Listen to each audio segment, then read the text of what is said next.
Okay. So, as you can see, guys, so, ito yung presyo niya nung nabili ko. Dati siyang 234, nag-sale, naging 202. Ayan. Tapos, free yung shipping fee.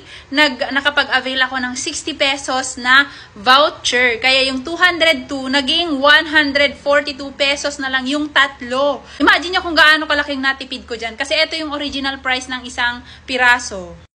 Diyan! Ayan, no? 75 ang isang piraso, diba? So, ngayon, yung nabili ko na tatlo na may discount, ito na lang yung naging presyo ng isang piraso. So, ang binayaran ko na lang para dyan sa tatlong corned beef ay 142 pesos. I-divide natin yan sa tatlo. 142 divided by 3. 142 divided by... Hala, hindi naman nakita.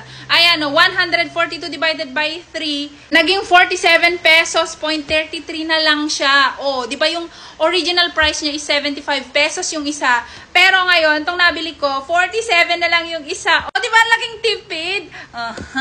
Kung gusto niyo matuto, guys. Ay, kaso nga lang, tapos na yung ganong kalaking discount. Nako, kung nakafollow lang sana kayo sa akin at nanonood kayo sa live ko noon, nakapag-avail kayo ng napakaraming items, grocery items, gamit sa bahay, mga personal needs nyo, nang naka 70% lahat.